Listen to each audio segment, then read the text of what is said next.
They called it the society wedding of the year. Whitmore money marrying Winters potential. What they didn't know was Evelyn Hart Winters hadn't come to celebrate. As she adjusted her pearls in the guest suite of the Whitmore estate, the elderly woman touched the hidden ring in her pocket, evidence of a legacy stolen decades ago. Howard Whitmore had built his empire by erasing her husband's medical breakthrough from history, never imagining the quiet black grandmother in the back row owned 39% of his company through shell corporations. Evelyn hadn't spent 40 years building invisible power to watch her grandson marry into the family that destroyed hers. The Whitmores had mastered appearances, but Evelyn had mastered patience. Today, their carefully constructed dynasty would begin to crumble, not with a shout, but with the quiet click of digital evidence finally finding light. Just before we get back to it, I'd love to know where you're watching from today. And if you're enjoying these stories, make sure you're subscribed, because tomorrow's special episode is one you definitely don't want to miss. The Whitmore family estate, sprawled across 30 acres of manicured perfection, its white columns and sprawling gardens visible from the winding driveway, where luxury cars formed an impressive line. From above, the scene resembled a painting. Ladies in flowing designer gowns formed colorful clusters against the emerald lawns, while men in tailored suits congregated near the outdoor bar. News vans lined the perimeter, their satellite dishes tilted skyward, capturing glimpses of what would surely be the society wedding of the year. Among the gleaming Bentleys and Rolls-Royces, a modest Toyota Camry pulled up to the valet stand. The young attendant, busy fawning over a red Ferrari, barely noticed as Julian Winters stepped out, straightening his suit jacket before walking around to help his grandmother from the passenger side. "We made it, Grandma," Julian said, offering his arm with a warm smile. Evelyn Hart Winters emerged with the dignified grace that had defined her for all of her 73 years. Her silver hair was pulled into an elegant chignon, her dark skin still smooth despite her age. She wore a simple navy dress, expensive but understated, with a single string of pearls. "So we have," she replied, her voice calm and measured as she surveyed the estate. Something flickered in her eyes, recognition perhaps or memory, but it vanished quickly behind her composed expression. The valet finally noticed them and rushed over, his smile dimming slightly as he approached. "Welcome to the Whitmore estate," he said, his gaze darting between Julian and the modest car. "Thank you," Julian replied, handing over his keys. He felt the subtle shift in the young man's demeanor, the quick assessment and dismissal. It was something he'd grown accustomed to in the 3 years he'd been dating Celeste Whitmore. As they walked toward the main house, Julian's small family contingent gathered near the entrance. His mother Barbara, his uncle Thomas, and his 17-year-old sister Ava, who was busy adjusting the settings on her phone's camera. "Put that away, Ava," Barbara whispered. "You know how these people feel about social media." Ava rolled her eyes but tucked the phone into her small purse. "These people," she muttered. "You mean my future in-laws?" Julian squeezed his sister's shoulder. "Best behavior today, okay? This means a lot to Celeste." Before Ava could respond, a flurry of activity at the main entrance caught their attention. Celeste Whitmore emerged, her blonde hair shimmering in the sunlight, wearing a white sundress that somehow looked both casual and worth a month's rent. Her face lit up when she spotted Julian. "You're here!" she exclaimed, rushing toward him. She kissed his cheek, then turned to embrace Evelyn. "Mrs. Winters, I'm so glad you made it." "I wouldn't miss my grandson's wedding," Evelyn replied, her smile warm but reserved. "Your home is lovely." "Thank you," Celeste said, though the estate wasn't her achievement. She linked her arm through Julian's. "Come on, I want to show you around before everyone arrives for the welcome brunch." As they walked away, Julian glanced back at his grandmother, who gave him a reassuring nod. He felt the familiar tug between his worlds, the humble, hard-working family that raised him, and the glittering, privileged sphere that Celeste inhabited. Once, they were alone in the rose garden. Celeste's shoulders relaxed visibly. She turned to Julian with genuine affection in her eyes. "I've missed you," she said, touching his face. These last few days have been crazy. Julian kissed her softly. Nervous? Excited, she insisted, though her fingers fidgeted with the hem of her dress, but also stressed. You know how my family can be about everything being perfect. They do have high standards, Julian acknowledged, careful to keep his tone neutral. It's just important to them that everything goes smoothly. The Whitmore name carries certain expectations. Julian nodded, studying her face. I notice my grandmother's room is in the East Wing. That's pretty far from the main events. A shadow crossed Celeste's features, so brief he almost missed it. Mom thought she might appreciate the quiet. It's more private there. She's not staff, Celeste. She's my family. I know that, Celeste said quickly, squeezing his hand. It's just, the arrangements were made weeks ago. I can't change everything. Now, Julian decided not to press the issue. Your father seemed surprised to see her. Celeste shrugged. Dad's been distracted with work. He barely knows who's coming to his own daughter's wedding. She brightened artificially, changing the subject. The brunch is about to start. We should head back. As they returned to the main lawn, Julian couldn't shake the feeling that something wasn't quite right. The way Howard Whitmore had looked at his grandmother. It wasn't the polite disinterest of a man meeting his future in-law for the first time. There had been recognition there, and something else Julian couldn't place. The welcome brunch was set up on the sprawling terrace overlooking the estate's private lake.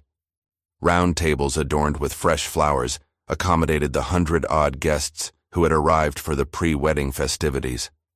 Waiters in crisp uniforms circulated with champagne and delicate hors d'oeuvres.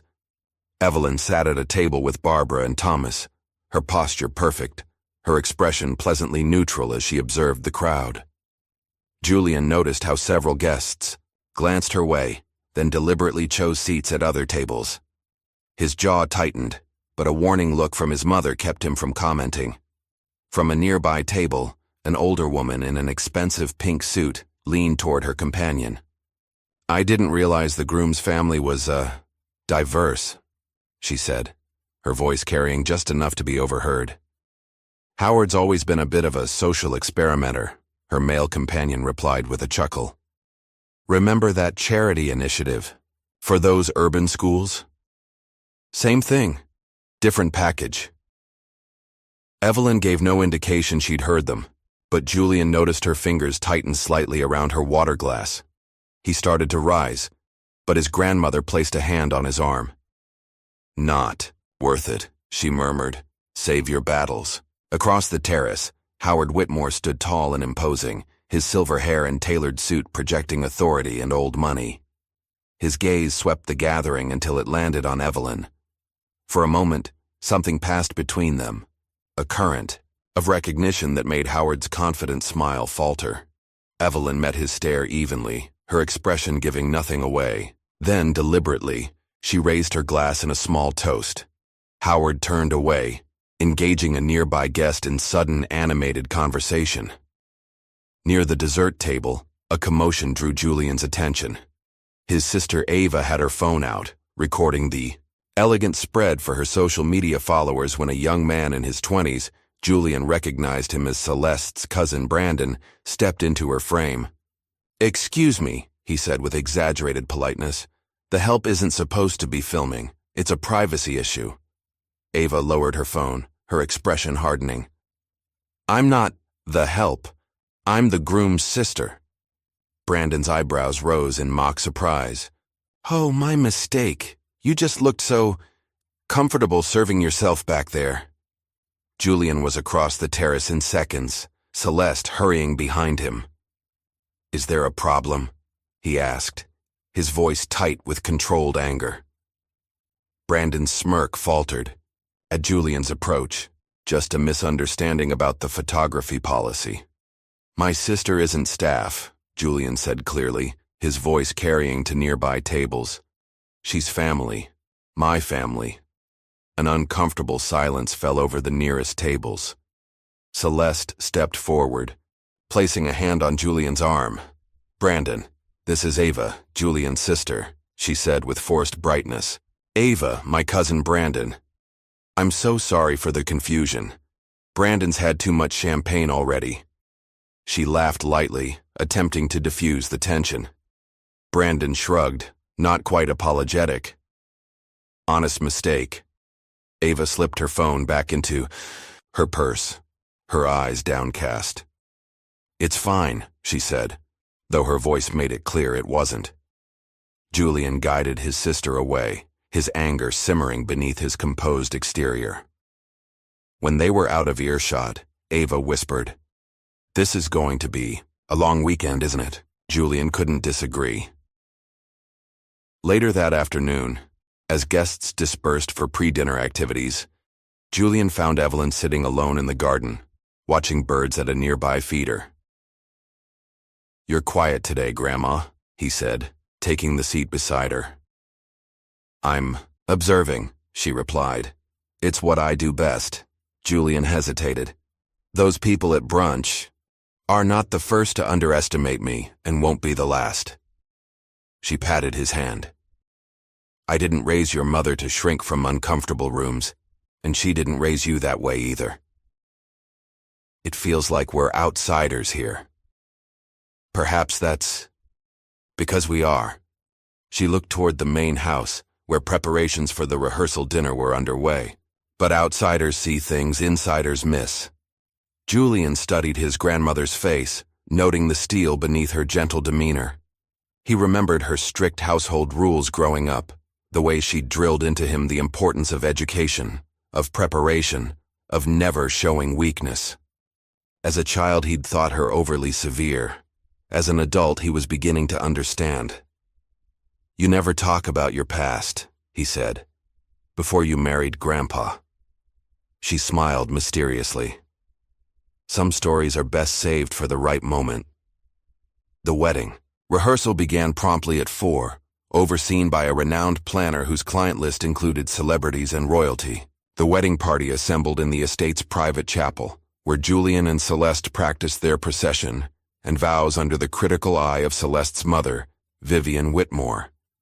"Julian, darling," Vivian called out after the third run-through. "Could you stand a bit straighter? Shoulders back, chin up, the photographers will be capturing every angle." Julian adjusted his posture, catching his mother's sympathetic glance from the front pew.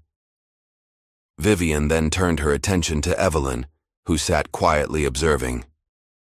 "Mrs. Winters, for the ceremony tomorrow, perhaps something a bit brighter? That navy is lovely but awfully somber for a summer wedding." "My dress for tomorrow is quite suitable," Evelyn replied evenly, "but thank you for your concern." Vivian's smile tightened. "We just want everything to be perfect. The photos will be in several magazines. I'm sure they'll be lovely regardless of my attire," Evelyn said, her tone pleasant but firm enough to end the conversation. As the rehearsal concluded, Julian felt the weight of expectations pressing down on him. When the others filed out toward the dining room, he hung back with his grandmother. "Is this a mistake?" he asked quietly. "Celeste is wonderful, but her family—" Evelyn considered him thoughtfully. "Marriage isn't just between two people. It's between two histories, two futures." She straightened his tie with practiced hands. "You only get one wedding. But they're masks. They last forever." Before Julian could ask what she meant, she reached into her pocket and withdrew something small, a gold ring with an intricate design. For a moment, she seemed about to show it to him, but then she closed her hand around it and returned it to her pocket. "Come," she said. "They're waiting for us." As they walked toward the rehearsal dinner, Julian couldn't shake the feeling that beneath the smiles and champagne toasts, something significant was unfolding. Something only his grandmother seemed to fully understand. The rehearsal dinner transformed the Whitmore Estate's grand dining hall into a showcase of wealth and taste. Crystal chandeliers cast a warm glow over tables draped in white linen and adorned with arrangements of white roses and orchids. The air hummed with conversation and laughter as waiters circulated with trays of appetizers and champagne flutes. At the head table, Julian sat beside Celeste, acutely aware of the divide between their families. The Winters occupied only a small portion of the massive table, while the Whitmore relatives sprawled across the remaining seats, their voices growing, louder with each round of drinks. Howard Whitmore stood, tapping his glass for attention. The room quieted as he surveyed the gathering with the confidence of a man accustomed to command. "Welcome, everyone," he began, his voice resonant and practiced. "Tomorrow my beautiful daughter Celeste will marry Julian, a young man who has proven himself worthy of the Whitmore name through his intelligence, ambition, and character." Julian felt Celeste squeeze his hand under the table. He smiled at her, pushing aside the implication that marrying into the Whitmore family was some sort of achievement rather than a partnership. "Tonight, we celebrate not just their union, but the joining of our families," Howard continued, raising his glass toward the Winters family with a politician's smile, "to new beginnings." The toast was met with enthusiastic applause. Julian noticed several guests surreptitiously filming with their phones, no doubt for social media, the very activity for which Ava had been reprimanded earlier. As dinner progressed, a steady stream of relatives took turns making speeches. Some were heartfelt, others seemed more concerned with name-dropping or mentioning their own achievements. The wine flowed freely, and with it, inhibitions began to loosen. When Brandon Whitmore rose from his seat, his face flushed with alcohol, Julian felt a prickle of unease. The young man swayed slightly, grinning at the assembled guests.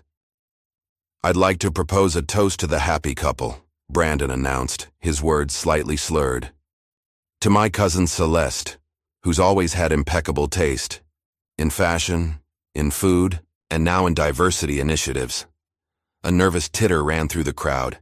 Julian stiffened. Beside him, Celeste's smile became fixed. "Julian's a great guy," Brandon continued, emboldened by the attention. "Smart, hard-working, clearly didn't inherit those qualities from the Whitmore side." This earned genuine laughter, relaxing the tension momentarily. "And let's not forget his charming family," Brandon went on, gesturing expansively. "Especially his grandmother, who's brought such cultural enrichment to our gathering." Brandon's grin widened as he caught Evelyn's eye across the table. Then, in what he clearly thought was good humor, he affected a stereotypical accent, nothing like Evelyn's actual refined speech. "Child, don't you worry," he drawled, mimicking what he imagined to be her voice. "She's not here to clean, just to bless us with civil rights history." A shocked silence fell for a split second before nervous laughter erupted from several tables. Howard's face darkened, and Vivian looked mortified, but neither intervened. Celeste gave a strained smile, clearly uncomfortable but paralyzed by social expectations. Julian rose abruptly, his chair scraping loudly against the floor. The laughter died instantly.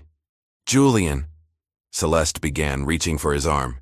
He ignored her, looking directly at Brandon with cold fury. "My grandmother deserves your respect. All of our families do." Brandon rolled his eyes, still riding high on alcohol and attention. "It was a joke, man. Lighten up." Julian looked around the table, taking in the uncomfortable but largely silent faces of Celeste's family. Even Howard and Vivian seemed more embarrassed by the disruption than the offensive remark itself. "Come on, Grandma," Julian said quietly, turning to Evelyn. "Let's get some air." Evelyn rose with dignity, her expression composed despite the humiliation she'd just endured. Barbara and Thomas stood as well, followed by Ava, whose eyes shone with angry tears. As they walked out, whispers followed them. Julian heard someone mutter, "So sensitive," and another voice respond, "What did they expect?" In the cool evening air of the terrace, Julian paced angrily while his mother tried to calm him down. "How could they just sit there?" he demanded. "How could Celeste not say anything?" "Julian," Evelyn said firmly, interrupting his tirade, "this isn't the time or place for an outburst. They disrespected you in front of everyone. I'm supposed to just smile and take it?"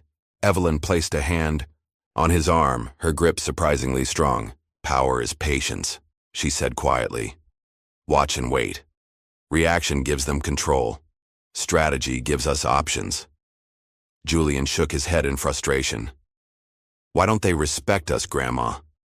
After all this time, all these dinners and holidays with Celeste's family, why are we still outsiders? Evelyn's eyes, when they met his, held decades of hard-won wisdom. Because they never expected us to be in the room, she answered simply. Our presence challenges the story they tell themselves about who belongs. The glass doors slid open, and Celeste emerged, her face flushed with embarrassment. She approached tentatively, wringing her hands. Julian, please come back inside, she pleaded. Brandon's drunk. He says stupid things when he drinks. He didn't mean anything by it. Julian stared at her in disbelief. He mocked my grandmother's race in front of everyone, and you're defending him? I'm not defending him. It was a terrible joke, but you're making this into a bigger deal than it needs to be. A bigger deal? You mean I'm making this racial? Celeste faltered. That's not what I meant. Yes, it is, Julian said quietly. That's exactly what you meant. It's only a big deal because I'm pointing out what happened instead of laughing it off. Celeste looked around helplessly, as if seeking backup from Julian's family. Finding none, she lowered her voice. My parents have journalists here, Julian. This weekend is important for my father's business connections. More important than basic respect for the family you're marrying into. Through the glass doors, Julian could see Howard Whitmore watching their exchange with a guarded expression.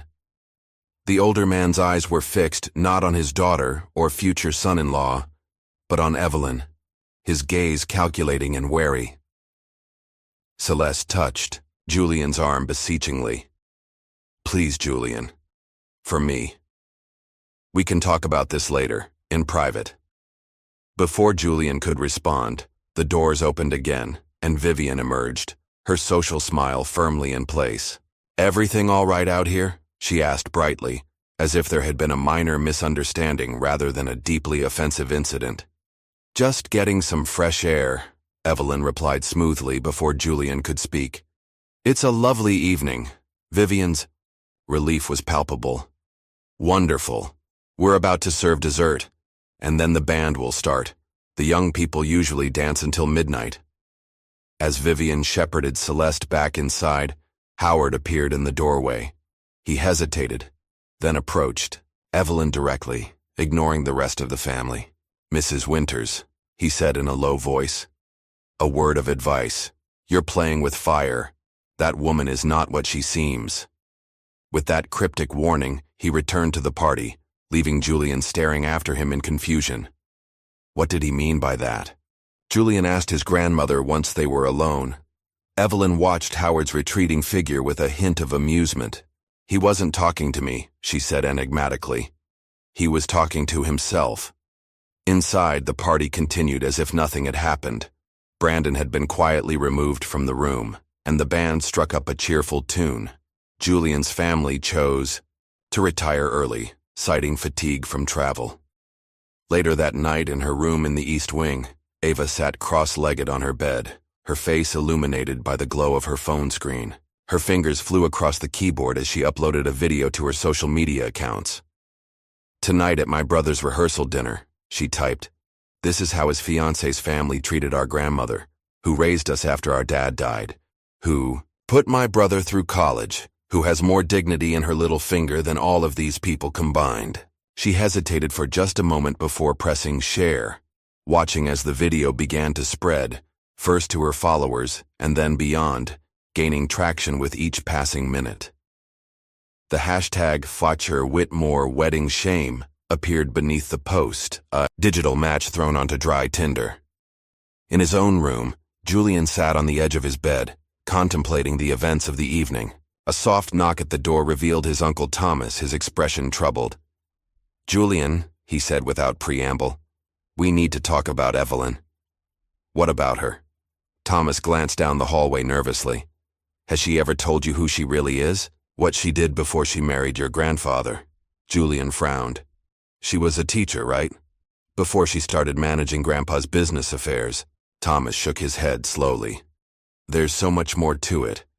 I've tried to get her to tell the family for years, but she always says it's in the past. Tell us what exactly?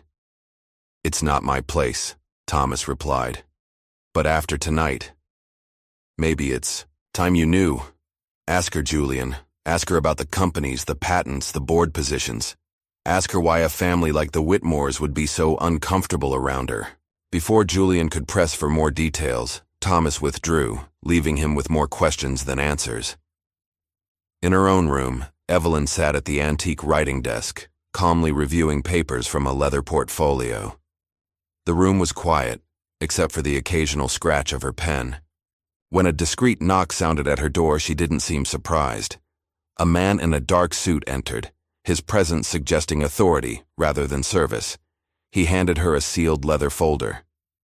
"It's all there," he said quietly. "Financial records, offshore accounts, the original patent applications, everything you asked for." Evelyn nodded, not opening the folder. "And the board?" "Still unaware of your connection. But there are whispers. Questions about the silent partner." "Let them whisper," Evelyn replied, her voice soft but resolute. "For now." The man hesitated. "The situation has escalated with the video. This could get messy. I've handled messy before. This is different. Your grandson is involved now." Evelyn considered this, her expression thoughtful. "Then perhaps it's time for certain truths to see daylight." She placed the folder in the desk drawer and locked it. "Contingency plans?" "In place as always." "Good. That will be all for tonight." After he left, Evelyn moved to the window, gazing out at the moonlit grounds of the Whitmore estate. The grand house, the manicured gardens, the artificial lake, all symbols of wealth and power, all built on foundations that were perhaps less solid than they appeared. A memory surfaced. Evelyn in her 40s, standing before a panel of stern-faced men in an international boardroom, her voice clear and unwavering as she addressed them. Control. The money, and you control the voice. Control the voice, and you own history. She had learned that lesson the hard way. Now, decades later, as the Whitmore wedding teetered on the edge of scandal, perhaps it was time for a history lesson of her own. Morning light filtered through the curtains of the Whitmore estate as a very different atmosphere settled over the previously festive grounds. The wedding was still scheduled for that afternoon, but the estate had transformed overnight. News vans lined the entrance gates, reporters shouting questions at anyone who entered or exited. Security guards formed a perimeter, keeping the media at bay while staff rushed to maintain the illusion that all was well. Inside the main house, Vivian Whitmore paced the breakfast room, her cell phone pressed to her ear. "I don't care what it takes," she hissed. "Get that video taken down. Pay whoever you need to pay." Howard sat at the table, scrolling through his tablet with growing dismay. The hashtag Whitmore Wedding Shame was trending, with millions of views. Already, clips of Brandon's offensive toast had been edited and reshared thousands of times, with commenters expressing outrage at the family's behavior. "It's too late," Howard said, his voice unnaturally calm. "It's gone viral," Vivian shot, him a venomous look. "Nothing is too late when you have enough money. Our PR team is drafting a statement claiming the video was manipulated." "Denying it will only make things worse," Howard replied, rubbing his temples. "Dozens of people were in that room. They all heard what Brandon said. Then we'll say Brandon was drunk, that he's checking into rehab, that it doesn't reflect our family's values." Vivian snapped. "We will handle this, Howard. We always do." Celeste entered the room, her eyes puffy from crying. "Mom, Dad, what are we going to do? Julian isn't answering my calls." Howard barely glanced at his daughter. "The wedding will proceed as planned. The guests are already here, the vendors are paid, and the press—" He trailed off, considering. "The press can be managed." "Julian's sister posted that video," Celeste said, her voice trembling. "How can we just pretend nothing happened?" "Because that's what our family does," Vivian replied sharply. We rise above petty drama. Now go get ready. The hair and makeup team is waiting in your suite. After Celeste left, Howard closed the door and turned to his wife, his expression grave. There's something else we need to discuss. Something about Julian's grandmother. That woman is the least of our concerns right now. No, Howard cut her off, his voice dropping to a whisper. She is our primary concern. I recognized her last night. It took me a while to place her, but I'm certain now. Vivian stared at her husband. What are you talking about? I need to check something, Howard said, already heading for the door. Keep Celeste focused on the wedding. I'll handle the rest. In his private study, Howard unlocked a hidden panel behind a painting, revealing a wall safe. He entered a complex combination and retrieved a dusty folder marked Confidential. His hands shook slightly as he spread old photographs and documents across his desk. There, in a yellowed newspaper clipping, was a much younger Evelyn Hart Winters, standing beside a distinguished black man in a laboratory coat. The headline read, Patterson Medical Technologies announces breakthrough device. Howard's finger traced the caption. Dr. James Winters and his wife, Evelyn Hart Winters, at the site's unveiling of their revolutionary cardiac monitoring system. Further down in the article, a quote jumped out. The Whitmore Group has acquired exclusive rights to manufacture and distribute the Winters-Patterson device in what analysts call a game-changing development for both companies. Howard rifled through more documents until he found what he was looking for. A government file stamped EWINT 731. Most of its contents had been redacted, but what remained made Howard's face drain of color. In the guest wing, Julian knocked on his grandmother's door, his expression troubled. When she opened it, he entered without preamble. We should leave, he said. I can't go through with this wedding, not after last night. Evelyn regarded him calmly. Running solves nothing, Julian. I didn't raise you to run. Let's finish what we started. What exactly did we start, Grandma? Julian asked, studying her face. Uncle Thomas said I should ask you about your past, about companies and patents. Something flickered in Evelyn's eyes. Caution, perhaps, or calculation. Thomas always had poor timing, she said with a small smile. But perhaps he's right. It's time you knew certain things. Before she could continue, Julian's phone buzzed with a text from Celeste. Please talk to me. I'm so sorry about last night. I love you. Julian silenced the phone. Why does Howard Whitmore look at you like he's seen a ghost? What history do you have with these people? Evelyn sat on the edge of the bed, motioning for Julian to join her. Your grandfather and I created something important once, something that changed medicine forever. Her voice softened with memory. The Whitmore family. They saw an opportunity. They took what wasn't theirs to take. What are you saying? I'm saying that power rarely changes hands willingly, Evelyn replied, but sometimes patience is rewarded with justice. Before she could elaborate, Julian's sister Ava burst into the room, her face flushed with excitement. The video has over 2 million views. People are canceling the Whitmores left and right. Their stock is dropping. It's all over the news. Julian groaned. Ava, what were you thinking? I was thinking someone needed to expose these people for who they really are, Ava replied defiantly. They humiliated Grandma in front of everyone. And now you've turned our private family matter into public spectacle, Julian said. How is that helping? Ava's enthusiasm dimmed. I thought you'd be glad. They deserve to be called out. Perhaps, Evelyn said gently. But timing and method matter in these things. She turned to Julian. Your sister acted from the heart. Now, we must think with our heads. Outside the estate, a sleek black car pulled through the security checkpoint. Inside, Vivian was frantically calling board members of Whitmore Industries, assuring them that the situation was under control. When her assistant informed her that an emergency board meeting had been called without her knowledge, her composure finally cracked. What do you mean, unauthorized? I'm the chairwoman? Her face paled as she listened to the response. Who called the meeting? Who? In the Whitmore Company headquarters downtown, 12 board members sat around a polished conference table. At the head, a lawyer read from a formal document. The silent partner, E. Hart Winters Holdings, which owns 39% of Whitmore Trust shares, has invoked Section 7 of the corporate charter, calling for a vote of no confidence in current leadership. Murmurs spread through the room. E. Hart Winters? One board member asked.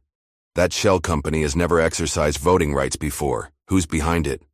The lawyer adjusted his glasses.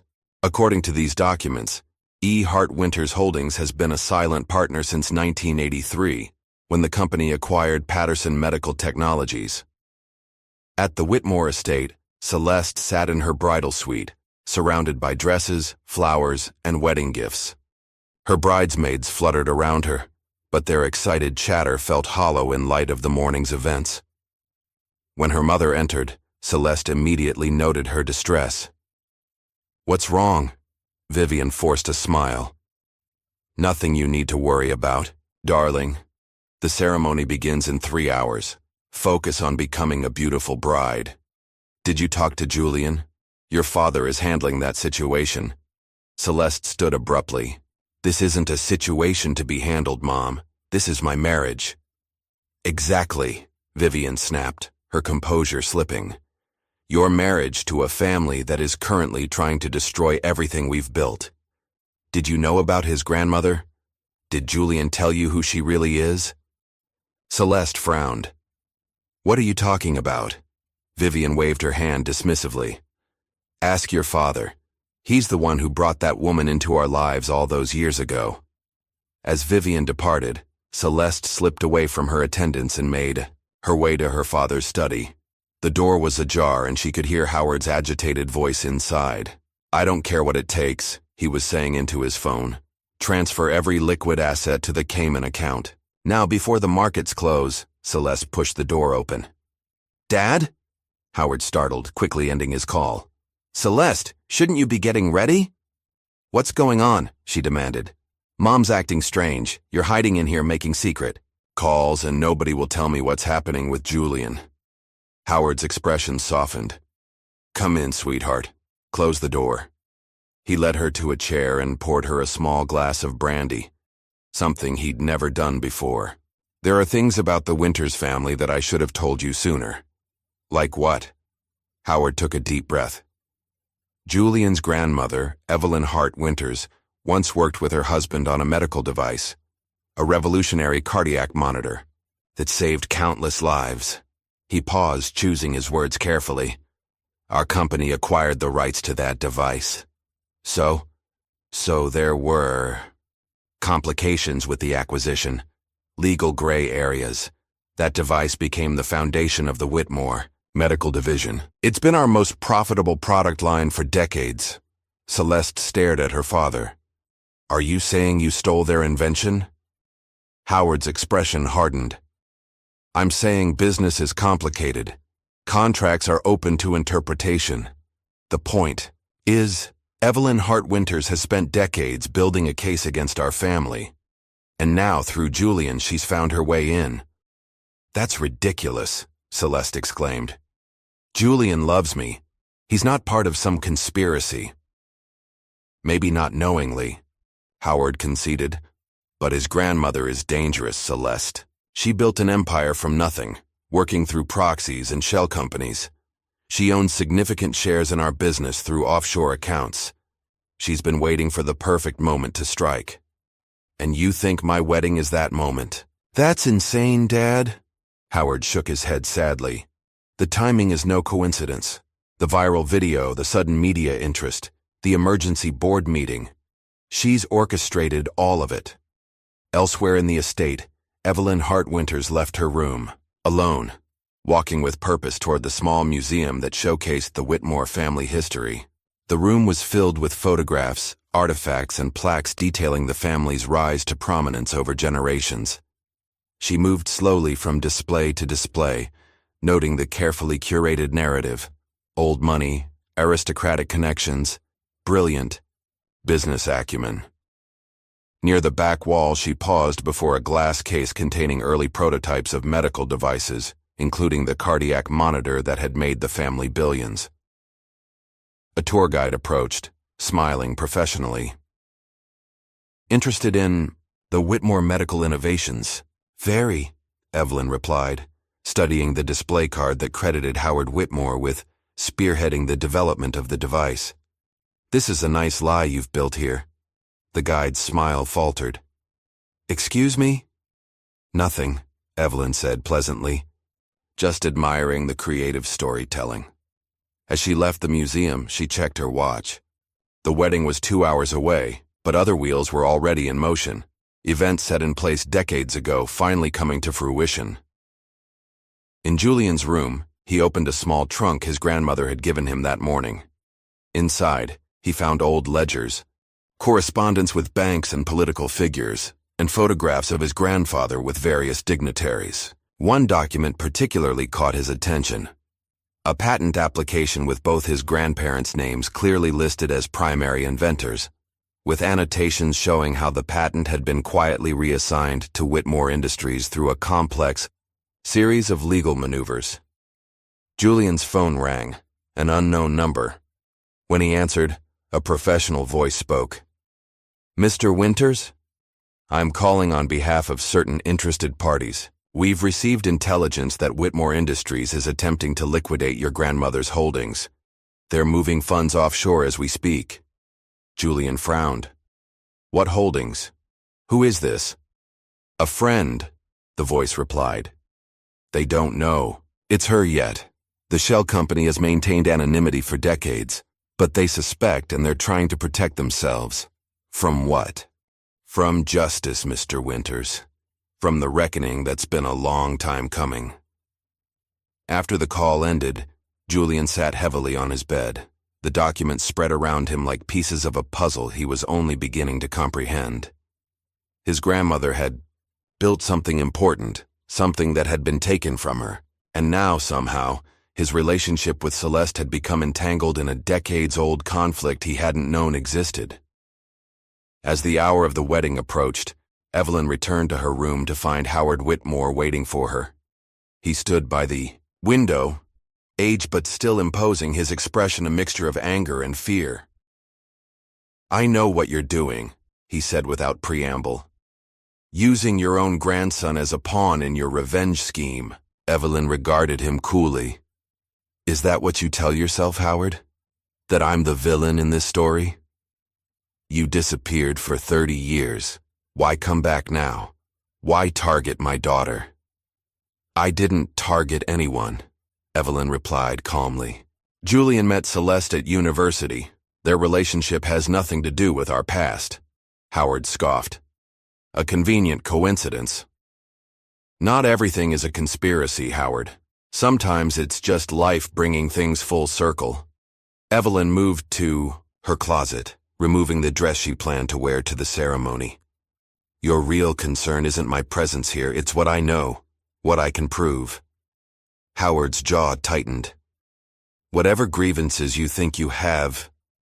"I don't think anything," Evelyn cut him off. "I have documentation, proof that you stole my husband's work, proof that you deliberately excluded us from credit and compensation, proof that you threatened and intimidated us when we tried to fight back." "That was business," Howard insisted.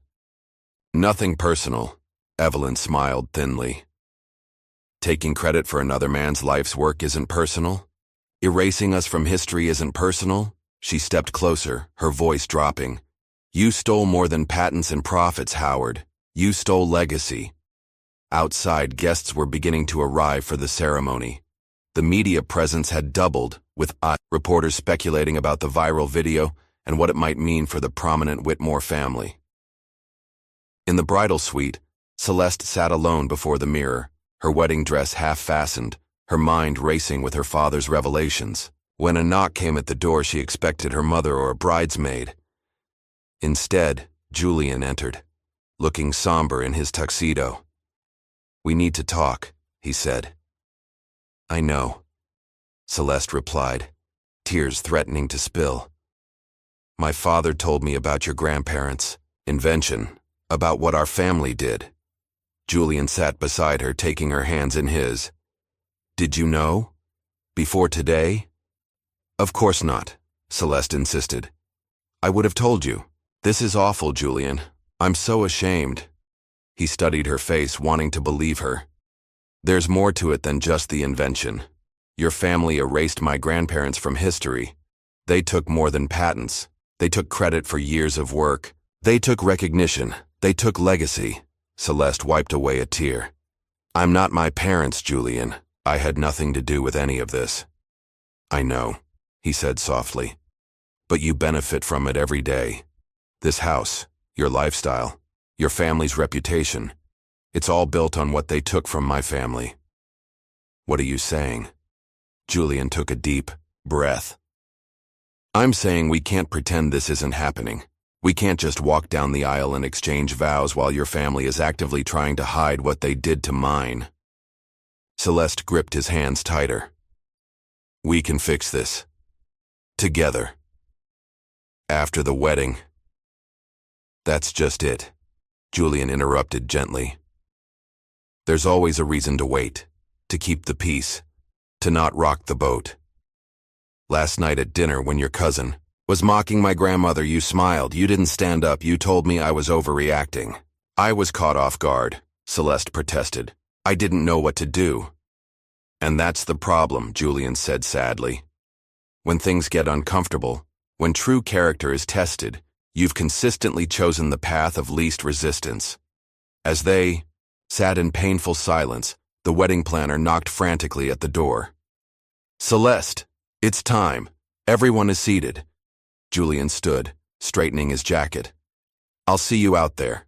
As he left, Celeste stared at her reflection, wondering who exactly was looking back at her. The Whitmore Estate Gardens had been transformed into a fairy tale wedding venue. White chairs lined a rose-petal-strewn aisle that led to an ornate floral arch. A string quartet played softly as guests found their seats, their conversations hushed and speculative. Security guards kept the press at bay, though telephoto lenses captured the scene from beyond the property line.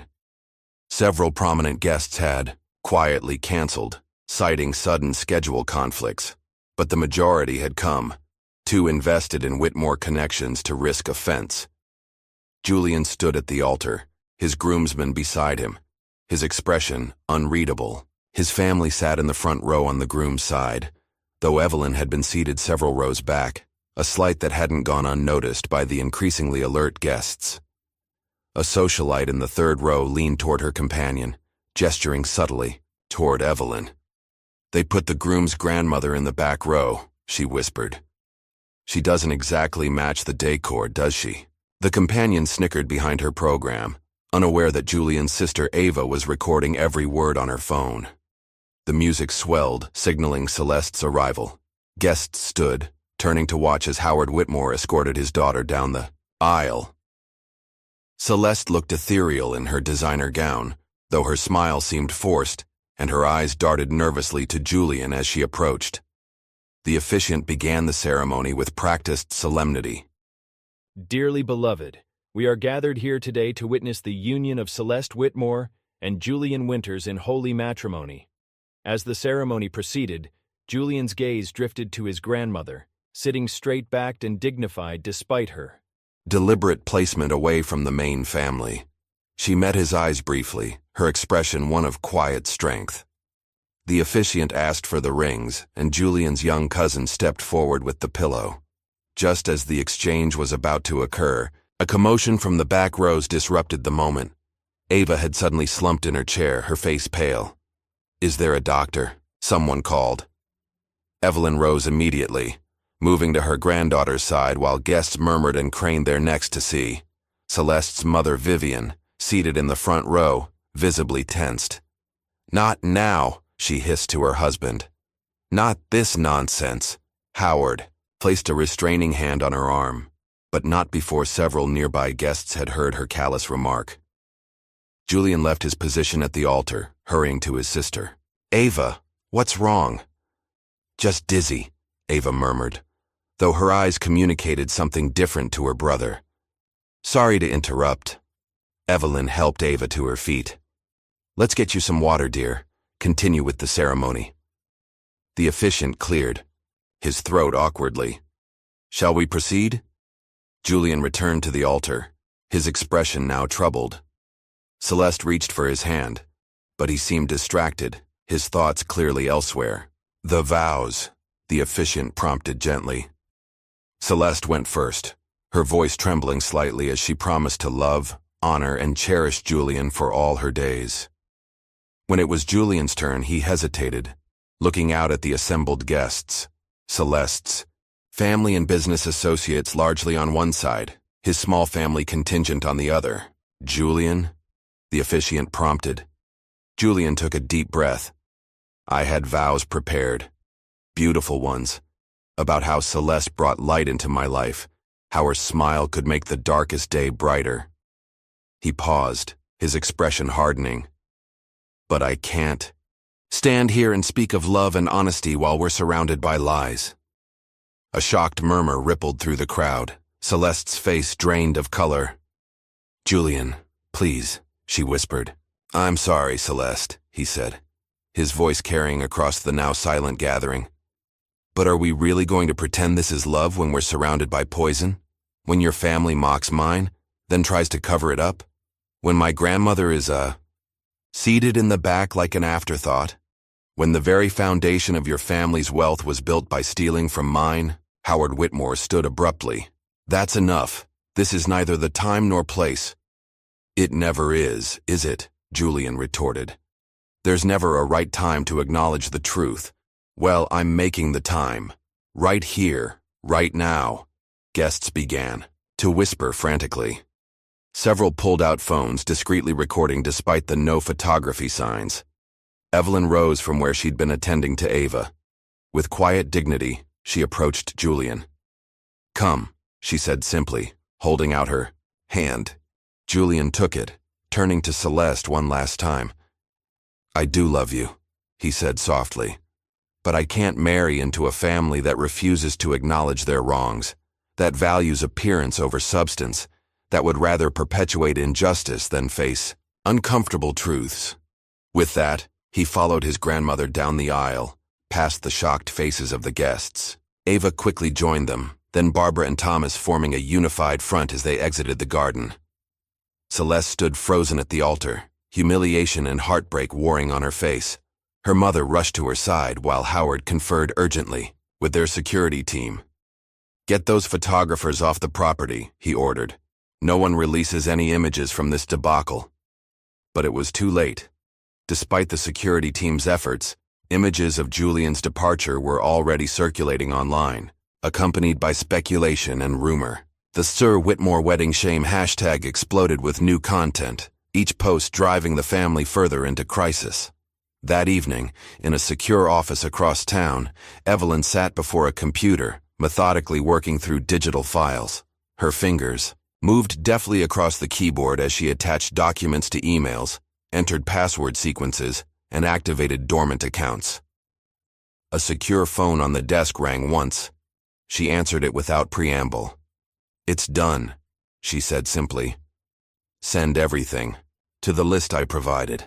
Financial records, patent documentation, correspondence, all of it.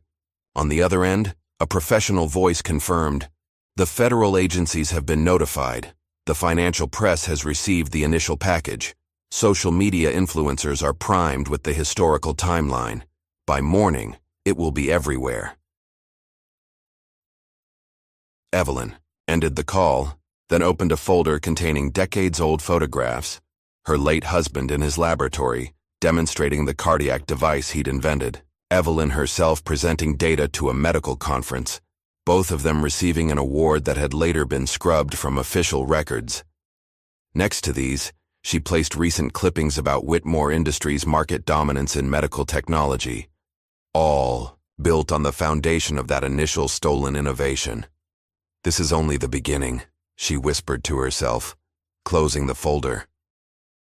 Across town, Julian sat in his apartment, staring at his phone as messages from Celeste accumulated unanswered. A knock at the door roused him from his thoughts. Celeste stood in the hallway, still in her wedding dress, though her carefully styled hair had come undone and her makeup was streaked with tears. "Can I come in?" she asked quietly. Julian stepped aside, allowing her entry. She moved to the center of his living room, a vision in white against his modest furnishings. "Why didn't you tell me?" she asked. "About your grandmother, about the patents, about all of it?" "I didn't know until yesterday," Julian replied. "My grandmother kept her past private even from us. I only learned the truth when your father recognized her." Celeste sank onto his couch, the voluminous dress pooling around her. "I feel like I don't know anything anymore. My whole life has been a fiction." "Not all of it," Julian said gently. "What we had was real." "Then why couldn't you go through with it? We could have fixed things together from the inside." Julian shook his head sadly. "That's what I thought too at first. But then I watched how your family handled Brandon's toast, how they seated my grandmother in the back, how they tried to minimize and cover up rather than acknowledge and apologize." He sat across from her, his expression somber. "Every time there was a choice between doing what was right and doing what was expedient, you chose expediency." "That's not fair," Celeste protested. "I was caught in the middle." "Exactly," Julian agreed. "And you stayed there. You never took a side. You looked away too many times, Celeste." Tears spilled down her cheeks. "So that's it? 3 years together? And you throw it all away because of ancient history?" "It's not ancient history," Julian corrected her. "It's ongoing. Your family is still profiting from what they stole. They're still erasing my grandparents' contributions. They're still treating us like we should be grateful to be allowed into their world." Celeste wiped her tears, a spark of anger replacing her sorrow. "And your grandmother? Using our wedding as the stage for her revenge? That's somehow better?" "She didn't plan this," Julian said. "She didn't orchestrate our relationship or time things this way. But when the opportunity arose to finally set things right, she took it. Can you honestly say that's wrong?" Celeste stood, gathering the layers of her dress. "I don't know what's right anymore. I just know that I lost you today, and it feels like I lost myself too." As she moved toward the door, she turned back one last time. "Whatever happens next, with my family, with the press, with all of it, I want you to know I really did love you, Julian." "I know," he said softly. "That's what makes this so hard." After she left, Julian stood at his window, watching Celeste's car pull away. His phone buzzed with a text from his grandmother. "Turn on the news." Every major network was breaking the story. Whitmore Industries under federal scrutiny. Allegations of intellectual property theft dating back decades. Evidence suggesting systematic erasure of the contributions of black inventors and scientists, particularly Dr. James Winters and his wife Evelyn Hart Winters. As Julian watched the empire begin to crumble, he felt no joy, only a somber sense that justice, too long delayed, was finally being served. In a secure location across town, Evelyn watched the same reports, her expression unreadable. This wasn't celebration. It was vindication, the beginning of a reckoning long overdue. "This is only the beginning," she whispered, again, her voice barely audible above the television's urgent reporting. The morning after the wedding disaster, the Whitmore mansion descended into chaos. Black SUVs with government plates lined the circular driveway, and men in suits moved with purposeful efficiency through the once pristine grounds.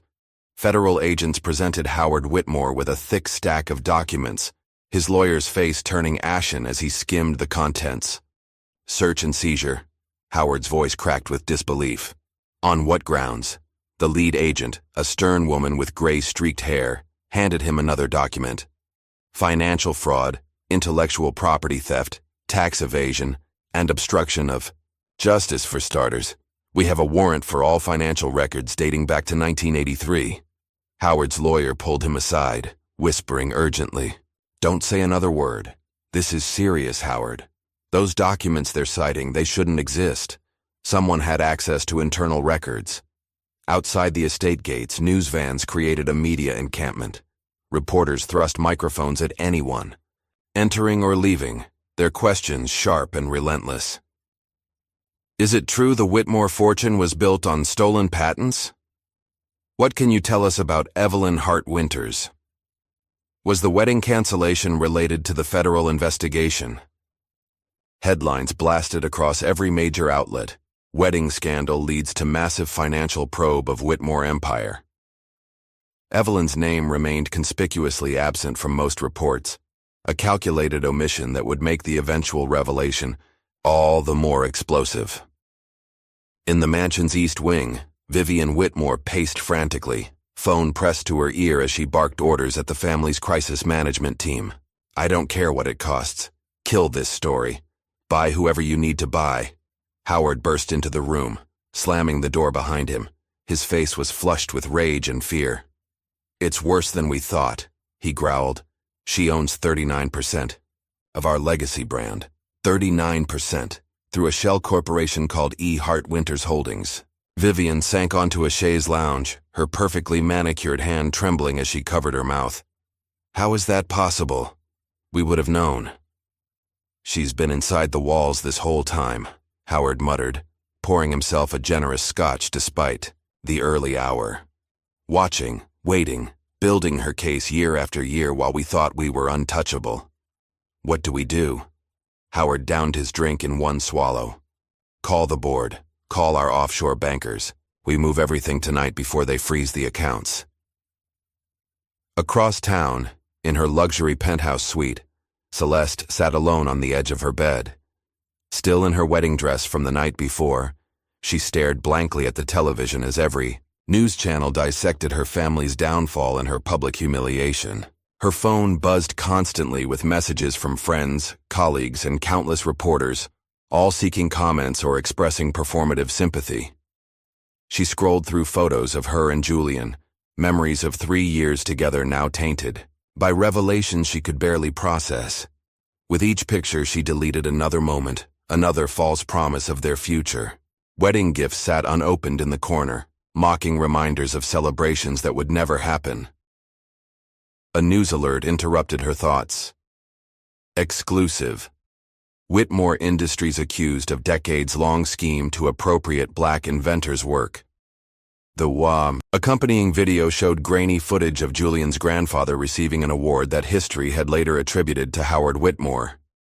Celeste turned off the television, unable to bear any more truth. Meanwhile, Julian returned to his modest apartment, emotionally exhausted. His grandmother had carefully orchestrated her departure after the wedding fiasco, heading to a secure location with her team of advisors. He understood her need for space and security, but part of him resented being left to deal with the aftermath alone. A knock at his door revealed his sister Ava, carrying coffee and bagels. "Thought you might need breakfast," she said, her usual boundless energy subdued. "It's crazy out there. Reporters camped outside Mom's house all night." Julian accepted, the coffee gratefully. "Any word from Grandma?" "Not directly, but she's all over the news, even though they don't know it yet." Ava pulled out her phone, showing him trending social media posts. People are piecing it together, the connection between Grandpa's patents and Whitmore's medical division. Someone leaked old conference photos where Grandma and Grandpa presented their research. "How much did you know?" Julian asked suddenly. Studying his sister's face, Ava hesitated. "Not everything, but more than you. Grandma started telling me things last year, said I needed to understand our family legacy because I'm like her." She smiled slightly. "Strategic, she called it." Julian nodded, processing this revelation. "And the collapse at the wedding? That was strategic too?" "It got you away from the altar before you made a huge mistake," Ava replied unapologetically. "Consider it my wedding gift to you." In his downtown office, Howard's attempts to transfer company assets hit an immediate wall. The banks refused all movement of funds, citing regulatory holds and compliance concerns. "What do you mean you can't process the transfer?" he shouted into the phone. "I own this company." The bank executive on the other end cleared his throat uncomfortably. Actually, sir, according to our records, E. Hart Winters Holdings has lodged a formal objection through their board representatives. Without dual authorization, we cannot proceed with transactions of this magnitude. Howard slammed down the phone, his world collapsing around him. One by one, longtime business partners began to distance themselves. By noon, 3 major investors had publicly announced they were re-evaluating their relationship with Whitmore Industries. The stock price plummeted as trading volume surged, triggering multiple circuit breakers. That afternoon, at an exclusive downtown club, Evelyn Hart Winters met with Marcus Daniels, Whitmore's largest investor outside the family. The elderly woman's composed demeanor contrasted sharply with Marcus's obvious anxiety. "Mrs. Winters," he began, fidgeting with his water glass, "I want to assure you that I had no knowledge of the original situation with your husband's patents." "Of course you didn't," Evelyn replied smoothly. "You came on board in 1996, after Howard had sanitized the records." Marcus studied her with newfound respect and fear. "What exactly do you want from this meeting?" Evelyn smiled slightly. "Not revenge, if that's what worries you. Justice and correction. The company's fundamentals remain strong despite Howard's leadership. With proper restructuring and new management, shareholders needn't suffer for his sins." "You're proposing a takeover." "I'm proposing salvation," Evelyn countered. "My holding company already controls 39%. With your 17% and a few other silent partners I've cultivated over the years, we can remove Howard without destroying what thousands of employees have built." Marcus considered her offer, recognition dawning in his eyes. "You've been planning this for decades." "I've been patient," Evelyn corrected him. "There's a difference." The media circus intensified when Celeste's Aunt Helen, Howard's younger sister who had long been pushed to the periphery of family affairs, broke down during an ambush interview outside her home. "Of course I remember Evelyn Hart Winters," she said, tears streaming down her face. "She wasn't just James Winters' wife. She was brilliant, the real architect behind much of what we claimed. Howard made us all complicit in erasing her." Looking directly into the camera, she added, "I'm sorry, Evelyn. We should have stood up to him decades ago." The act ended with Celeste alone in her hotel room, watching her family's carefully constructed facade crumble on every news network. The dynasty her father had taught her to revere was revealed as a house built on theft and deception. She finally understood the uncomfortable feeling she'd always carried, the sense that their privilege rested on something unseen and unacknowledged. With deliberate movements, she scrolled through her phone to the photos of her and Julian one. Last time before deleting them all, along with their message history, their shared calendar, their future. The Whitmore name, once her greatest asset, now felt like a burden she wasn't sure she could bear. 3 days after the wedding that never was, Julian sat in his apartment, surrounded by journalists' business cards and unanswered messages. His phone rang, his grandmother's private number. "It's time you knew everything," Evelyn said without preamble. "Come to the address I'm sending you. Come alone." The location turned out to be a nondescript office building downtown. A security guard escorted Julian to a basement level, where Evelyn waited before a reinforced door with a sophisticated electronic lock. She entered a complex code, then pressed her palm to a scanner. "Welcome to the truth," she said as the heavy door swung open. Julian stepped into what appeared to be a private archive. Climate-controlled glass cases lined the walls filled with documents, photographs, and technological artifacts. At the center stood a large table with leather portfolios arranged in chronological order. "What is this place?" Julian asked, turning, slowly to take it all in. "My insurance policy, my testimony, my life's work." Evelyn moved to the first case, which contained black and white photographs of a young couple in a laboratory setting. "Your grandfather and I met at Howard University in 1962. Both of us brilliant, both of us foolish enough to believe that merit would overcome prejudice." She guided Julian through the exhibits chronologically, telling him the story that had been hidden for decades. Through letters, patents, photographs, and news clippings, a picture emerged of two scientific pioneers whose groundbreaking work had been systematically appropriated. We developed the cardiac monitoring system in our garage, Evelyn explained, showing Julian the original prototype. James had the medical expertise, but I had the engineering background. Together, we created something revolutionary. Julian examined the device, noting how similar it was to the one still used in hospitals worldwide, the flagship product of Whitmore Medical Technologies. We needed funding for clinical trials, Evelyn continued. In those days, banks wouldn't lend to black entrepreneurs, especially not for medical technology, so we approached Whitmore Industries, then just a small manufacturing company. Howard's father offered us a deal. They would finance the trials in exchange for manufacturing rights. She opened a portfolio containing the original contract. What we didn't realize was that the fine print essentially transferred all intellectual property to them once the product was market-ready.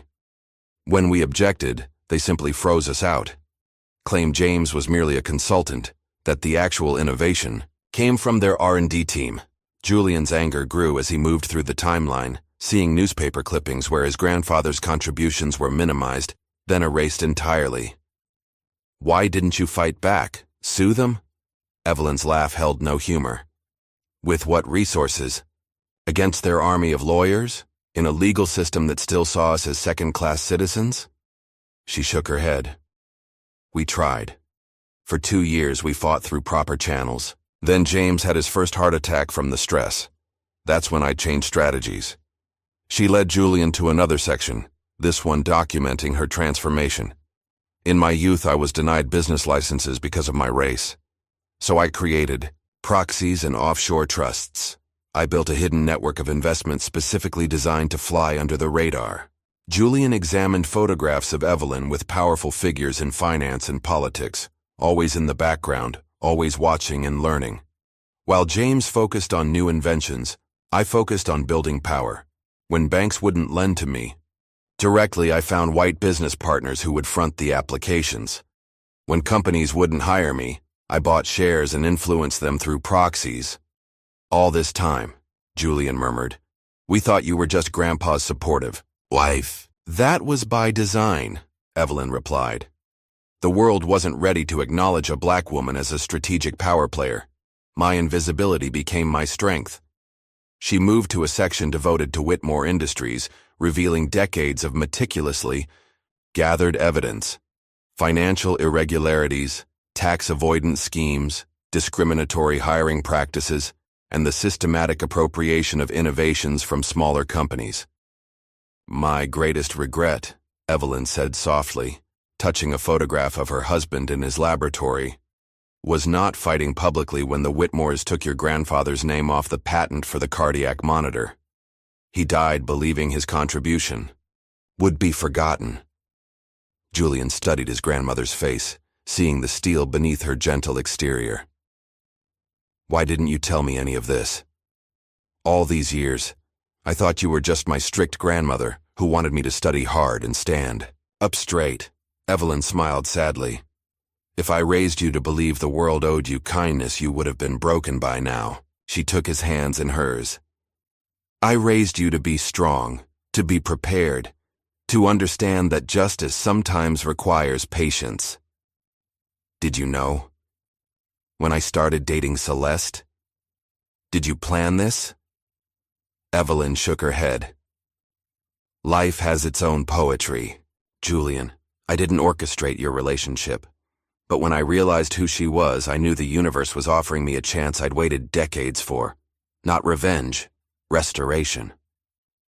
Later that afternoon, Evelyn held a private press briefing at a downtown hotel. Journalists from major outlets crowded the small conference room, recording devices capturing every word as she delivered a calm, cutting statement. History doesn't always repeat. Sometimes it just waits. 40 years ago, my husband and I created technology that has saved millions of lives. That technology was taken from us through legal manipulation and racial discrimination. Today, I am not seeking vengeance, but correction. the restoration of truth and credit where it belongs. She outlined her demands: acknowledgement of her husband's contributions, renaming of the cardiac division in his honor, establishment of a foundation to support Black innovators in medicine, and a complete restructuring of Whitmore Industries. Leadership. Celeste watched the briefing live from her hotel room, finally seeing the full extent of the truth. How her family had systematically erased someone who had once saved them from bankruptcy with revolutionary technology. She recognized Evelyn's strategic brilliance, her decades of patient work-building leverage, while the Whitmores grew complacent in their stolen success. That evening, a hastily organized charity gala honored Evelyn for her lifetime contributions to medical technology. Former business rivals now praised her foresight and determination. A senator who had long been aligned with the Whitmores approached her discreetly. "You outplayed us all," he admitted quietly. "Howard never saw it coming." Howard saw only what he wanted to see, Evelyn replied. "A world where people like me remained invisible." At the Whitmore estate, now half empty as federal agents continued their investigation, Vivian found her husband in his study, surrounded by empty bottles and shredded documents. "The board voted," she said flatly. "You're out. Effective immediately." Howard barely reacted, his arrogance finally broken by reality. "She took everything." "No," Vivian corrected him coldly. "She reclaimed what was hers." Later that night, Vivian appeared at Evelyn's hotel suite, her designer outfit incongruous with her desperate expression. "Please," she begged, all pretense of superiority gone. "My children, my grandchildren, they don't deserve to lose everything because of Howard's actions. Show mercy." Evelyn regarded her calmly. "Mercy? Like the mercy you showed when you seated me in the back row at my grandson's wedding? Like the mercy you showed when you laughed at your nephew's racist jokes? That was different." "No," Evelyn cut her off. "It was the same. You used your daughter's wedding as a PR move, a social climbing exercise. Now you reap what that sowed." She opened the door, signaling the end of their conversation. "Justice doesn't ask permission, Vivian. Neither does consequence." After Vivian left, Evelyn returned to her temporary home, a comfortable but modest apartment she'd maintained for years under a different name. There, she opened a wall safe and removed a portrait of her late husband, James Winters, beaming proudly in his laboratory coat. She placed it on her mantel, next to a recent photograph of herself with Julian. "It's done, James," she whispered to the image. "They finally know your name." The next morning, Julian visited Evelyn before she conducted another round of interviews. He found her calmly drinking tea, reviewing documents with her legal team. "The stock prices are stabilizing," he told her. "The new board is implementing your recommendations." Evelyn nodded, satisfied. "And what about you? How are you holding up?" Julian sat beside her, considering the question. "I'm still processing everything. The family history, the Whitmores, Celeste." He trailed off, his pain still evident. "Do you regret walking away?" "No," he said firmly. "I regret not seeing the truth sooner, but I don't regret my decision." A marriage built on such an uneven foundation couldn't have lasted. Evelyn studied him proudly. "Your grandfather would have been so proud of you, not just for walking away from that altar, but for standing firmly in your truth." She dismissed her legal team with a gesture, then opened her briefcase and removed a small box. Inside was a letter, yellowed with age, addressed to "My grandchildren." "James wrote this before he died," she explained. "He knew he wouldn't live to see our work recognized, but he believed that someday the truth would emerge. He wanted his descendants to understand what we fought for." Julian carefully unfolded the letter, his grandfather's elegant handwriting bringing tears to his eyes. "To those who carry our blood and name, never shrink to fit rooms that weren't built for you. Instead, build your own rooms, with doors wide, enough for everyone deserving to enter." The act ended with Evelyn placing the portrait of James back in its rightful place, no longer hidden in a safe, but prominently displayed where all visitors could see. The legacy was no longer buried, no longer stolen. After decades in shadow, the truth finally stood in light. 6 months after the wedding that never was, a cold winter morning found Howard Whitmore standing on the steps of the federal courthouse, cameras flashing as reporters shouted questions. His once commanding presence had diminished, his designer suit hanging loosely on his frame, dark circles shadowing his eyes. His attorney stood protectively at his side as the indictment was read to the assembled press. Howard Whitmore, former CEO of Whitmore Industries, has been indicted on 17 counts including fraud, forgery, intellectual property theft, tax evasion, and conspiracy. If convicted on all counts, he faces up to 30 years in federal prison. The attorney quickly ushered Howard into a waiting car, but not before the cameras captured his expression, a mixture of disbelief and resignation, as if he still couldn't comprehend how his carefully constructed world had collapsed so completely. Back at what remained of the Whitmore estate, half its acreage already sold to cover mounting legal fees, Vivian supervised movers packing crystal and artwork. The board had frozen most of their assets pending the investigation's outcome, leaving the family with a fraction of their former wealth. "Be careful with that," she snapped, as a worker wrapped a porcelain vase. "It's worth more than you'll make." In a decade, the worker said nothing but exchanged glances with her colleague. Everyone knew the Whitmore story now. Their fall from grace had been spectacular and public, detailed in a special report that had aired nationally the previous week. Across town in a modest classroom at Riverside Community College, Julian stood before a group of attentive students, most of them adults returning to education after years in the workforce. "Financial literacy isn't just about understanding money," he explained, moving between desks with easy confidence. "It's about understanding power, who has it, how they use it, and how you can build it for yourself and your community." After walking away from the altar 6 months earlier, Julian had declined numerous offers to capitalize on his sudden notoriety. No tell-all book deals, no exclusive interviews, no reality show appearances. Instead, he had quietly accepted a teaching position at the community college, focusing on courses in business ethics and financial planning for underserved communities. After class, a young woman approached his desk. "Professor Winters, I just wanted to say thank you. My family has been stuck in a cycle of payday loans for years. Your strategies for building credit and saving are really helping us." Julian smiled, remembering his grandmother's lessons about building foundations. "That's exactly why I'm here. Small changes compound over time."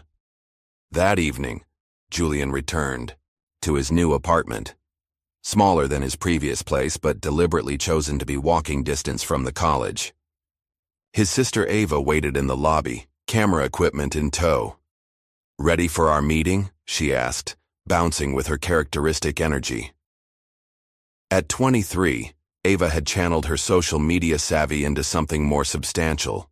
With funding from anonymous donors, though Julian suspected his grandmother's involvement, she had begun production on a documentary series chronicling Evelyn's life and the larger history of Black innovators whose contributions had been erased or appropriated. "The streaming service loved the first cut," Ava explained as they walked. "They're talking about a 6-part series now instead of just 3.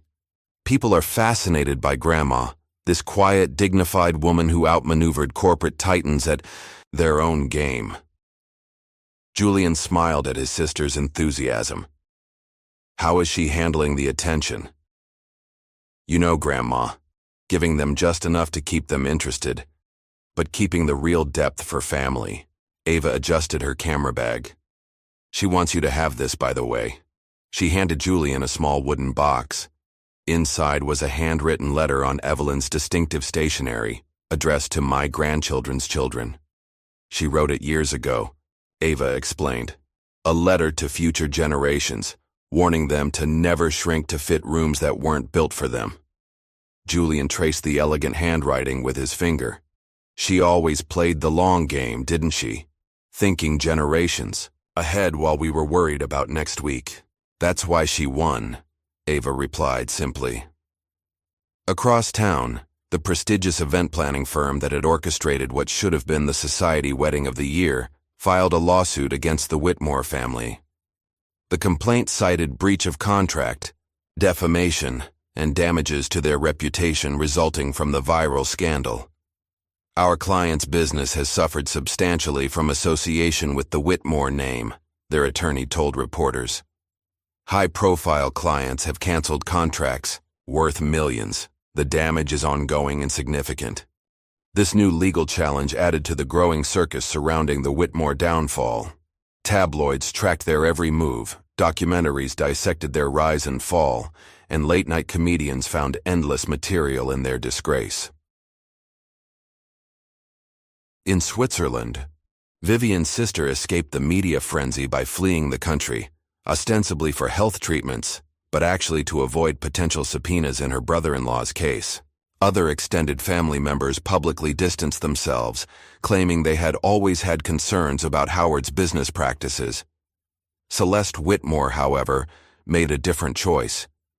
While her mother urged her to join relatives in Europe, until the scandal died down, she chose to stay in the city, moving from her luxury penthouse to a modest one-bedroom apartment.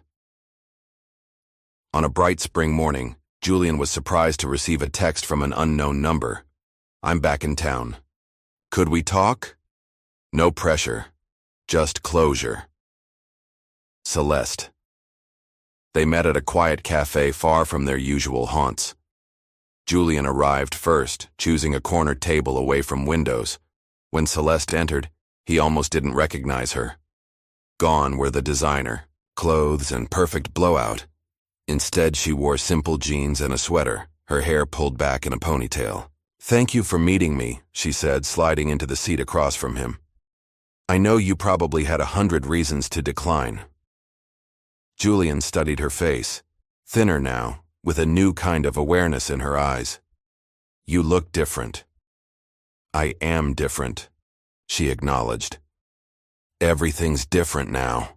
They ordered coffee, falling into an awkward silence until Celeste finally spoke. "I'm not here to try to win you back or apologize for my family. I just wanted you to know that I understand now." She clutched her mug tightly. "I've been volunteering at a youth center in my neighborhood. Last week, a 13-year-old girl told me about her science project, an incredible innovation for water filtration, and how her teacher gave credit to her lab partner instead."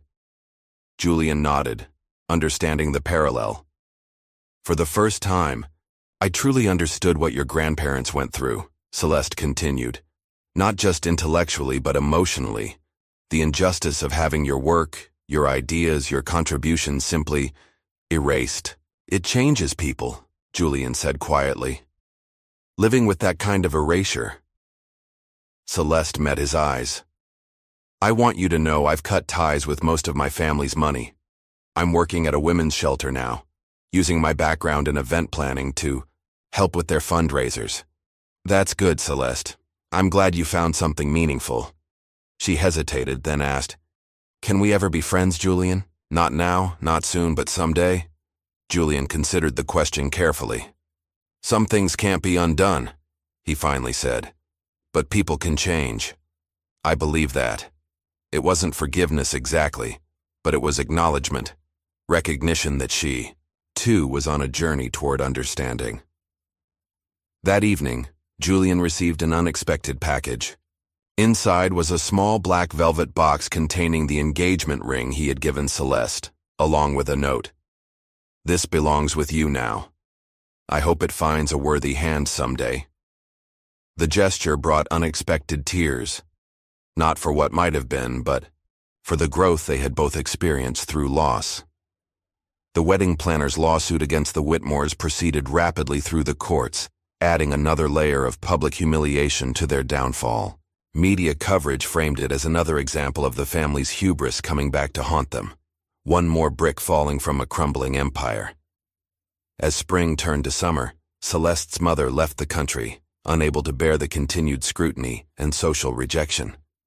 She retreated to a small villa in southern France, funded by assets hidden years earlier in anticipation of possible trouble. Celeste chose to stay, rebuilding her life from scratch. She shared a statement with select media outlets, not defending her family but acknowledging her own complicity through silence and indifference. "I benefited from systems of privilege and injustice without questioning their foundations," she wrote. "That ignorance wasn't innocent. It was cultivated and protected. I am committed to spending my life dismantling what my family helped build." The statement received mixed reactions. Some praised her courage, others dismissed it as reputation management. Julian, reading it over breakfast, recognized the sincerity behind the words, the beginning of genuine reckoning. On a warm Sunday afternoon, Julian and Evelyn visited the cemetery where his grandfather was buried. They placed fresh flowers on the simple headstone, standing together in comfortable silence before Evelyn spoke. "When your grandfather died, I made him a promise," she said, her voice steady despite the emotion in her eyes. "I told him I wouldn't just survive, I would rewrite the story, not just for us, but for everyone whose contributions were erased." Julian took her hand, feeling the strength that had sustained her through decades of patient work. "You kept that promise." "We did more than survive," Evelyn said softly. "We're rewriting." In the financial press, Evelyn emerged as a mysterious, brilliant force, a strategist compared to business titans and civil rights pioneers. She neither confirmed nor denied any titles, allowing her actions to speak louder than words. Behind the scenes, she worked with a team of lawyers and financial experts to establish a reparations initiative funded by recovered assets from Whitmore Industries. The fund wasn't established under her name, but under her late husband's, James Winters' Innovation Fund, restoring what was once stolen and ensuring that his legacy would benefit future generations of inventors from marginalized communities. As Julian watched his grandmother navigate her newfound public recognition with characteristic grace, he realized that her victory wasn't about revenge or even vindication. It was about restoration, of truth, of honor, of names that had been deliberately erased from history. The act ended with the first disbursement from the James Winters Innovation Fund, supporting a young black woman whose medical technology research echoed the brilliant work James and Evelyn had begun decades earlier. When asked by reporters about the significance of the grant, Evelyn simply said, "The circle completes itself, but the work continues." 5 years later, a new gala was held at the Metropolitan Museum of Art. The crowd was distinguished but diverse. Academics, inventors, philanthropists, and community leaders gathered to celebrate the launch of an inner-city educational initiative called the Winters Foundation. Julian, now the foundation's director, stood at the podium in a well-tailored suit, his confident presence drawing the room's attention. "Education isn't just about information," he told the audience. "It's about transformation, about giving young people the tools to build futures that aren't limited by other people's perceptions or prejudices." In the front row, Evelyn sat quietly, her silver hair elegantly styled, her face showing pride but not triumph as she watched her grandson continue the work she had begun. At 78, she had gradually stepped back from public life, entrusting the family's various initiatives to Julian and Ava, while maintaining strategic oversight from behind the scenes. After the speeches, as guests mingled and networked, a distinguished film director approached Evelyn. "Mrs. Winters, I just wanted to tell you how much your granddaughter's documentary affected me. It's changed how we discuss innovation and credit in my industry." Evelyn smiled graciously. Ava has her grandfather's vision and her own unique voice, a powerful combination. Across the room, Ava, now 28 and respected in documentary filmmaking, accepted an award for her series, Erased: The Untold Stories of Black Innovation in America. The project had begun with her grandmother's story, but expanded to include dozens of similar cases across scientific and creative fields. In her acceptance speech, she acknowledged the journey that had begun with a viral video at a disastrous wedding. "My grandmother taught me that legacy isn't what you leave behind," she said, her voice strong and clear. "It's what you force into the light." Julian declined increasingly prominent offers to join national political campaigns or take corporate board positions, choosing instead to focus on direct community impact through the foundation's work. "The spotlight changes nothing," he explained to a persistent recruiter. "The work matters more. The daily, unglamorous effort of creating opportunity where it's been systematically denied." His words echoed his grandmother's philosophy: substance, overshow, strategic patience over quick victories. The Whitmore name had faded from public consciousness. After Howard's conviction and imprisonment for financial crimes, the family corporations were either absorbed by competitors or dissolved entirely. The family retreated into obscurity, their social connections evaporating along with their wealth and influence. Only Celeste maintained a presence in the city, continuing her work with women's shelters and gradually building a reputation based on genuine commitment rather than family connections. She and Julian occasionally crossed paths at nonprofit events, their interactions cordial if somewhat reserved. The hurt had healed into something quieter, mutual respect for the different paths they had chosen. On a crisp fall morning, Evelyn received a formal letter from the White House, inviting her to accept the Presidential Medal of Freedom for her contributions to medical innovation and business ethics. "A great honor," said her assistant, already planning logistics. Evelyn considered the embossed invitation thoughtfully before setting it aside. "Tell them I'm grateful but must decline. Suggest instead they recognize the collective contributions of the innovators highlighted in Ava's documentary." "But Mrs. Winters, this is the nation's highest civilian honor." Evelyn smiled enigmatically. "Let them come find me when the truth matters more than the optics." Instead of accepting national accolades, Evelyn attended the opening of a small but significant exhibit at the National Museum of African American History. The centerpiece was a life-sized bronze statue of Evelyn and James Winters, standing side by side, holding the blueprints for their cardiac monitoring device, the innovation that had changed medicine and, through its theft and eventual reclamation, changed their family's trajectory. The plaque beneath the statue read simply, "James and Evelyn Hart Winters. Their vision saved lives. Their perseverance secured justice." Julian stood beside his grandmother as she gazed at the bronze likeness of her younger self. "Is it strange?" he asked. "Seeing yourself memorialized this way?" "Not strange," Evelyn replied after a moment's consideration. "Necessary, not for my ego, but for the record, for history, to acknowledge what was deliberately erased." As they left the museum, reporters waited outside, hoping for a statement about the exhibit or her declined presidential honor. Evelyn walked past them with a polite smile but no comment, her hand resting lightly on Julian's arm for support. The following week, Julian presented plans for a new community center in the neighborhood where his grandparents had once lived and worked. The building would include a state-of-the-art makerspace, coding lab, and business incubator. But the crown jewel would be its library, named after Evelyn. "Will you come see it when construction starts?"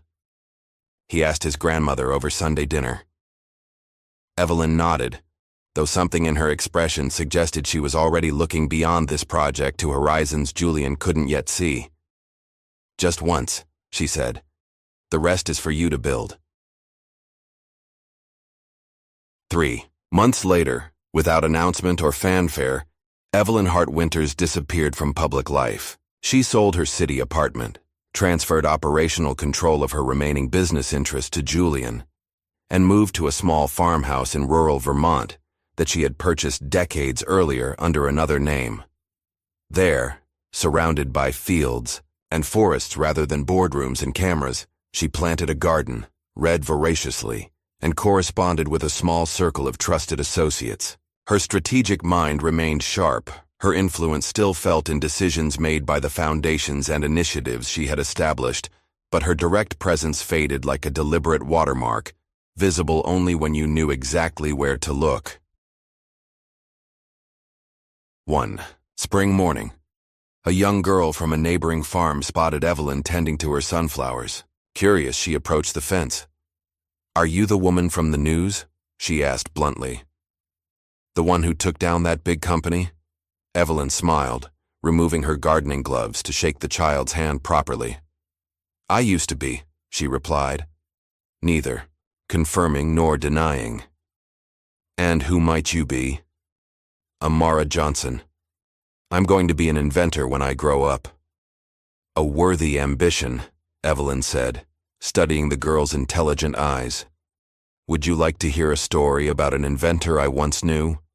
As Evelyn shared a simplified version of her husband's work, carefully omitting the painful parts of their journey, she recognized in the child's attentive gaze the same hunger for knowledge, the same determination that had characterized her own youth.